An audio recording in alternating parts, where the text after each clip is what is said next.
زندگی کاٹی ہے جبر مسلسل کی طرح، جانے کس جرم کی پائی ہے سزا یاد نہیں۔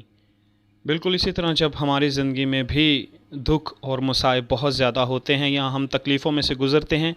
تو ہم بھی شاید یہ سوچتے ہیں کہ یہ ہمارے کون سے گناہ کی سزا ہے یا ہم نے کون سا گناہ کیا ہے،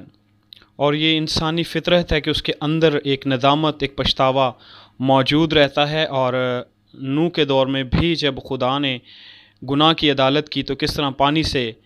دنیا کا خاتمہ کیا، اور پھر داؤد نبی بھی کہتا ہے کہ ہر وقت میرا گناہ میرے سامنے رہتا ہے، اور وہ اس بات کا بھی ذکر کرتا ہے کہ میں تو گناہ میں پیدا ہوا ہوں، جو کہ موروثی گناہ کی طرف وہ اشارہ کرتا ہے۔ بیسیکلی موروثی گناہ جس کو اوریجنل سن کہتے ہیں، یہ کیا ہے کہ یہ آدم اور حوا کے گناہ کرنے کی وجہ سے جو سزا ملی تمام انسانیت کو وہ تھی موت، کیونکہ اب جو بھی انسان پیدا ہوگا اس کو موت کا مزہ چکھنا پڑے گا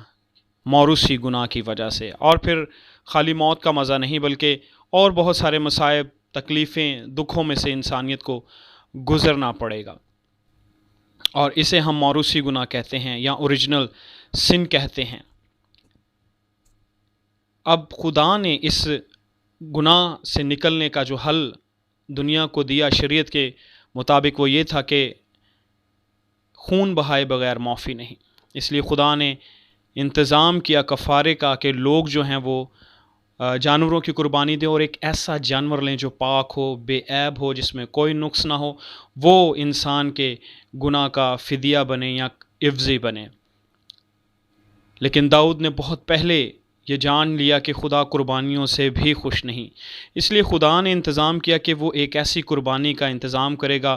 جو مستقل ہوگی اور جو بے عیب اور پاک ہوگی۔ اس لیے خدا نے یساع کی معرفت پہلے ہی بتا دیا کہ ایک ایسا شخص آئے گا جو جہان کے گناہ اپنے اوپر لے گا، یا امت بنی اسرائیل کے گناہ اپنے اوپر اٹھائے گا، اور ان کے گناہوں کا وہ کفارہ بنے گا، اور اس کے مار کھانے سے سب شفا پائیں گے۔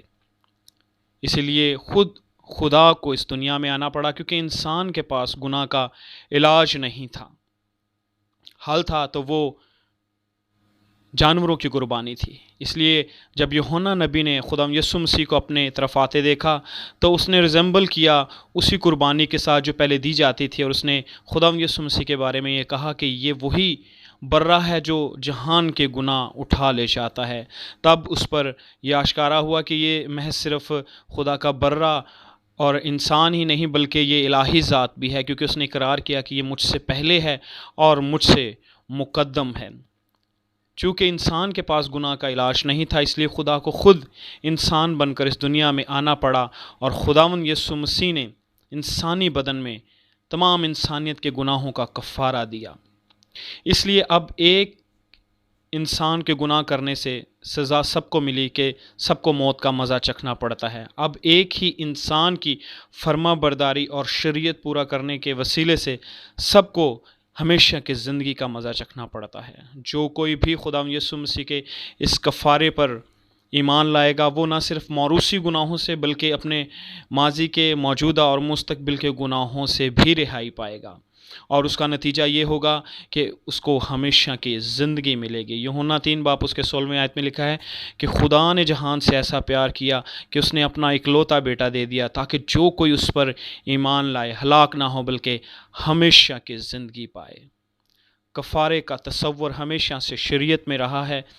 کہ انسان کے گناہوں کا جو کفارہ ہے وہ خون ہے۔ اس لیے خدا نے ایک ایسے خون کا انتظام کیا جو پاک ہو، بے عیب ہو، انسانی بھی ہو اور الہی بھی ہو۔ اس لیے خدا یسوع مسیح کی ذات جو ہے وہ مکمل خدا کا ایک مکاشفہ ہے، اور جب ہم اس پر ایمان لاتے ہیں اس کے کفارے پر، تو حقیقت میں ہم اپنے گناہوں سے رہائی پاتے ہیں۔ اس لیے جو کوئی بھی اپنی گناہ آلودہ فطرت سے رہائی پانا چاہتا ہے یا اپنے گناہوں سے رہائی پانا چاہتا ہے، اس کے لیے لازم ہے کہ وہ خداوند یسوع مسیح کے کفارے پر ایمان لائے، تاکہ خون کے وسیلے سے اس کے گناہ معاف کیے جائیں۔